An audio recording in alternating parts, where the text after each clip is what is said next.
For decades, the question of gaming on Linux came with a predictable answer. It's possible, but it's not practical.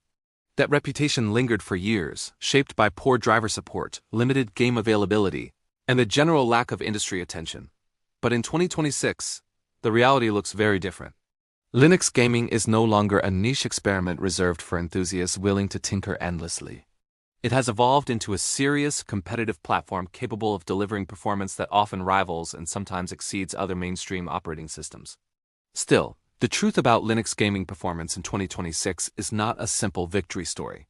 It is nuanced, shaped by translation layers, driver maturity, anti-cheat policies, hardware compatibility, and the complex relationship between developers and open platforms. The biggest shift in Linux gaming over the past several years has been the maturity of compatibility layers. Proton, built on top of Wine and integrated deeply into major gaming platforms, has transformed the landscape. Rather than waiting for developers to release native Linux ports, users can now run many Windows games through a compatibility layer that translates system calls and graphics APIs into Linux-friendly equivalents. In earlier years, this approach came with heavy performance penalties. Frame rates could be unstable, stuttering was common, and certain graphical features simply did not work. But by 2026, Proton's translation efficiency has improved dramatically.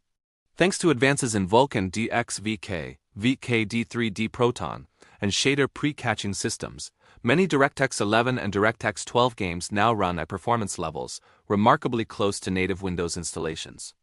In some cases, Linux even demonstrates performance advantages. This is particularly noticeable in CPU-bound scenarios.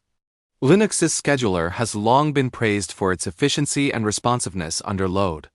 In games that rely heavily on CPU throughput, such as large-scale strategy titles or simulation-heavy open-world games, Linux systems sometimes deliver slightly higher minimum frame rates and more consistent frame pacing. These gains are not universal, and they often depend on hardware and driver versions, but they challenge the outdated assumption that Linux automatically means lower performance. Graphics driver support has also reached a new level of maturity. AMD's open-source drivers, integrated directly into the Linux kernel and Mesa graphics stack, are widely regarded as stable and high-performing. In many cases, AMD GPUs perform exceptionally well on Linux because driver optimizations are developed in the open and improve continuously with community input. Shader compilation stutter, once a common frustration, has been significantly reduced through pipeline catching and pre-compilation techniques. For NVIDIA users, the situation has historically been more complicated due to proprietary drivers. However, by 2026, NVIDIA's Linux driver ecosystem has improved, and the gradual shift toward more open kernel module components has strengthened compatibility and stability. Wayland support, once a weak point for gaming, is now robust enough that many gamers use it without issue, though X11 remains a fallback option for edge cases. The introduction and mainstream adoption of Vulkan as a cross-platform graphics API has been one of the most important factors in Linux gaming performance. Vulkan was designed with low overhead and cross-platform compatibility in mind. Unlike older APIs that were deeply tied to a specific operating system, Vulkan allows developers to target multiple platforms with minimal differences in rendering code. When games are built natively on Vulkan, Linux performance can match or nearly match Windows performance because both systems are effectively using the same graphics API. This has leveled the playing field significantly. Even when games are built primarily for DirectX, the translation to Vulkan via DXVK or VKD3D Proton is far more efficient than older OpenGL-based translation approaches. Load times and storage performance are additional areas worth examining. Linux file systems such as X4 and BTRFs offer strong performance characteristics.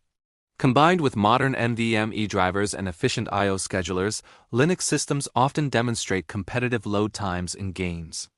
Differences in storage performance between Linux and other operating systems are generally minimal in 2026, especially on high-speed SSDs. However, Linux's leaner background services can sometimes result in slightly faster boot times and fewer background interruptions during gameplay. One of the most persistent concerns in Linux gaming has been anti-cheat compatibility. Multiplayer games that rely on kernel-level anti-cheat systems historically blocked Linux users outright. This was less about technical impossibility and more about market priorities and perceived security models. Over time, as Linux gained traction in gaming partly due to handheld gaming devices running Linux-based systems, many anti-cheat providers began offering compatibility through Proton. By 2026, a substantial number of major multiplayer titles function properly on Linux. However, not all do. Some competitive shooters and high-profile online games still restrict Linux users, citing security or support concerns. This remains one of the key limitations preventing universal adoption. Performance consistency is another aspect where Linux has seen marked improvement. Earlier versions of Proton sometimes introduced micro-stutter due to shader compilation occurring during gameplay. Modern implementations use advanced shader pre-catching and background compilation to minimize these disruptions. As a result, gameplay feels smoother and more predictable. Frame time graphs on Linux in 2026 often look nearly identical to those on Windows, particularly when using AMD hardware and up-to-date Mesa drivers. There are still scenarios where Linux performance lags slightly behind Windows. Newly released games built with the latest DirectX 12 features sometimes take time to achieve optimal compatibility through VKD3D Proton. In the first weeks after a major release, Linux players may experience minor graphical glitches or lower frame rates until patches are rolled out. This delay is typically short, but it underscores an important truth. Linux gaming performance is heavily dependent on community-driven translation layers and rapid updates. While the response time has become impressively fast, it is not always instantaneous. Another factor influencing Linux gaming performance in 2026 is hardware optimization for handheld and console-like devices. Linux-based gaming handhelds have driven significant improvements in power management and performance tuning. Features like dynamic resolution scaling, frame rate limiting tools, and system-level performance overlays are tightly integrated. These enhancements benefit desktop Linux users as well. Power efficiency has become an area where Linux excels, particularly on AMD hardware. In some scenarios, Linux systems draw slightly less power for equivalent performance, which can translate into cooler temperatures and quieter operation. Esports players evaluating Linux often focus on input latency. In 2026, Linux input handling through both X11 and Wayland has matured significantly. High polling rate mice and keyboards function reliably, and input latency differences compared to Windows are typically negligible. For competitive players chasing every possible millisecond, detailed benchmarking sometimes reveals small variations, but these are often within the margin of error. The myth that Linux inherently introduces more input lag has largely been dispelled by empirical testing. Modding communities also play a role in shaping the Linux gaming experience. Because Linux provides deep system-level access and flexibility, modding tools and community patches often work smoothly, especially when games run through Proton. However, certain Windows-exclusive mod managers or custom launchers may require additional configuration. Performance impact from mods is generally identical to Windows since the underlying game engine behavior remains unchanged. The broader ecosystem surrounding Linux gaming is equally important. Tools for monitoring performance, such as Mango HUD and other overlays, give players detailed insight into frame rates, frame times, GPU utilization, and CPU load. These tools integrate seamlessly and allow advanced users to fine-tune their systems. Overclocking and undervolting utilities are also available, though sometimes with different interfaces compared to proprietary operating systems. For users comfortable with system configuration, Linux offers granular control that can enhance performance. Game development trends also influence the truth about Linux gaming performance. More engines now support Linux and Vulkan directly. Unity, Unreal Engine, and other major engines have strengthened cross-platform capabilities.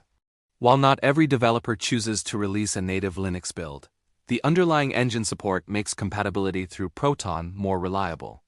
As engines abstract more platform-specific details, the performance gap between operating systems continues to narrow.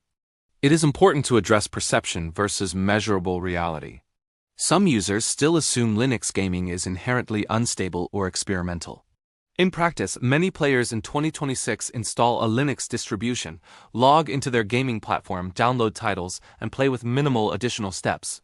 Performance tuning, if required, is often limited to selecting a Proton version or enabling a compatibility flag.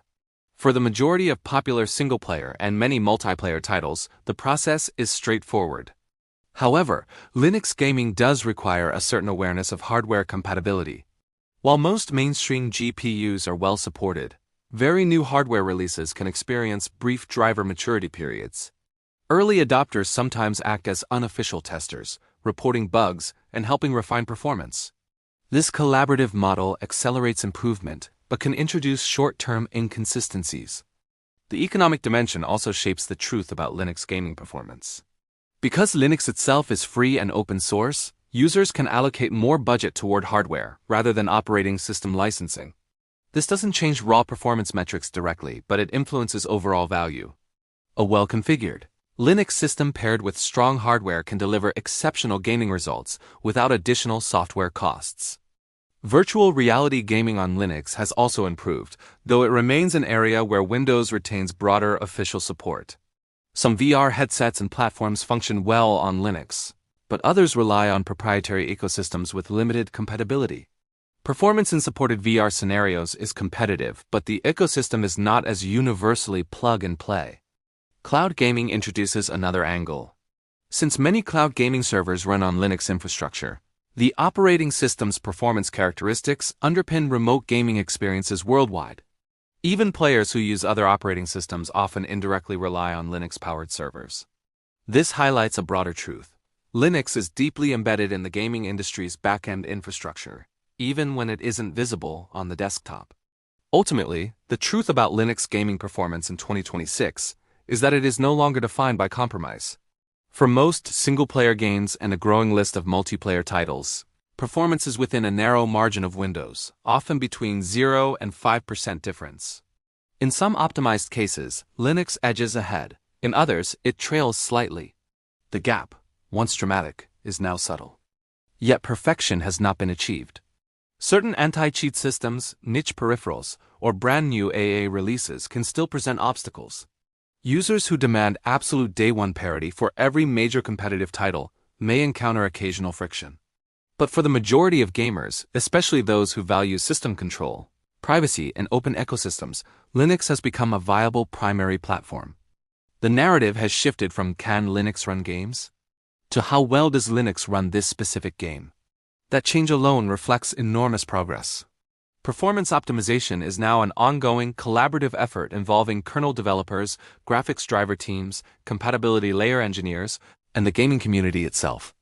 Updates arrive frequently, sometimes delivering noticeable frame rate improvements overnight. Linux gaming performance in 2026 is the result of years of incremental refinement.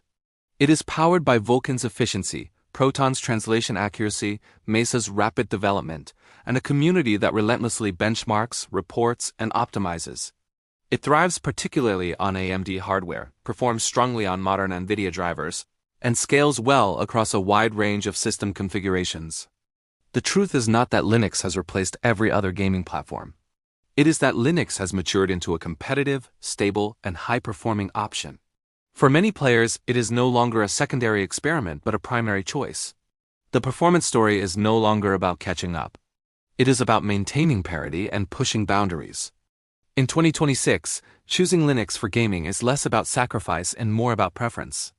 Performance differences are usually small enough to be academic rather than practical. Frame rates are high, frame pacing is smooth, and system stability is strong. The remaining challenges are specific rather than systemic. So the real truth about Linux gaming performance in 2026 is this: the era of Linux as an underpowered gaming platform is over. What remains is a platform that stands shoulder to shoulder with its competitors in most real-world scenarios, strengthened by openness, rapid iteration, and a global community committed to continuous improvement.